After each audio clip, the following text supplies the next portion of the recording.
What's the latest with your husband, the former ambassador? What's happening to him right now?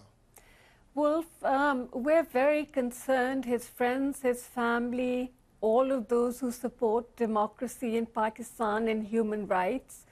My husband, who you know, has always been a patriotic Pakistani and who worked very hard in his years in Washington as Pakistan's ambassador to work to secure and improve Pakistan and the United States relationship, which he was incredibly committed to. He was a professor, an academic, a think tank person, an author. This is not a man who is can be guilty of treason. And he resigned, by the way, Wolf, so to make sure that he was not in a position to in any way interfere with an investigation. But he went back to Pakistan of his own accord. He offered his resignation. And next thing that you see is that he has this case is brought up in the Supreme Court of Pakistan. Wolf, that's the court of last resort. That is not where you start it. It may be a trial court if they had wanted, maybe, and why not, Parliament, which is where we already have a National Security Committee set up, bipartisan, with members from everybody, from every single political party. Wolf, Farah, let me interrupt for a moment, because I just want to make it clear. He flatly denies any involvement in this mysterious memo that's caused all of this. Is that right?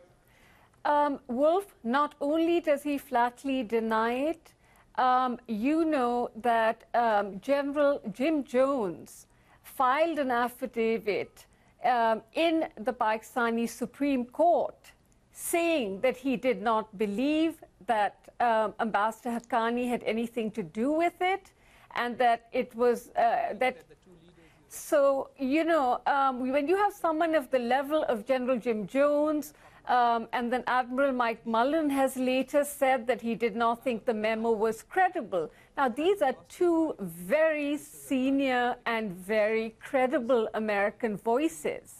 So and I just want to tell our viewers, Jim Jones is the former National Security Advisor to President Obama. Admiral Mullen was the chairman of the Joint Chiefs of Staff.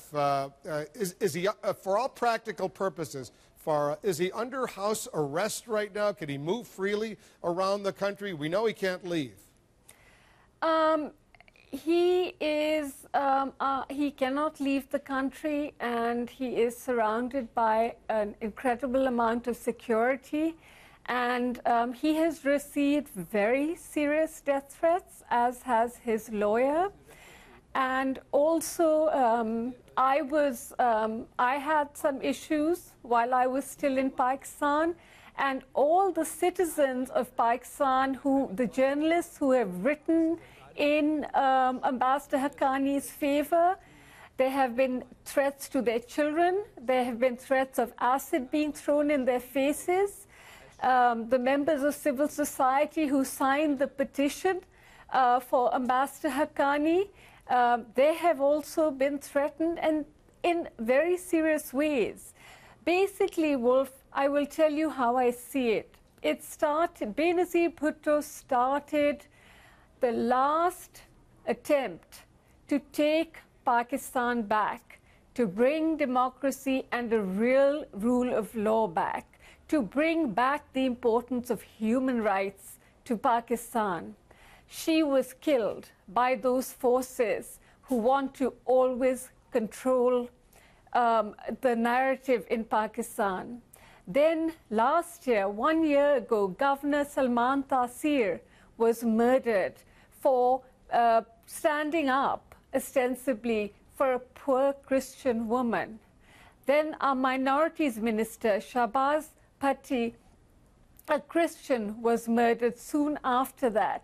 And I see what's being done to my husband as part of the silencing of every single intellectual, liberal, democratic voice. We will find out, Wolf, history will show that this was a setup, a memo that the two very credible Americans who had contact with it have said was not credible on the basis of a gentleman who shall remain nameless, but whose credibility is very questionable. Farah, good luck. I just want to say good luck to you. Good luck to your husband, the ambassador, the former ambassador, a man I've known personally for many years, and I know he worked tirelessly to promote Pakistan's interests and to strengthen Pakistan's relations with the United States. I'll leave you with this thought, and I'll say it on the air just before Benazir Bhutto went back to Pakistan to run for office. I told her, don't go. It's too dangerous. We know what happened to her. I'll say the same thing to you. For the time being, I'm sure your husband wants you to stay here in the United States as well. It's a dangerous situation. Let's hope for the best in Pakistan. Farah, thanks very much. Good luck to you. Thank you, Wolf. Thank you.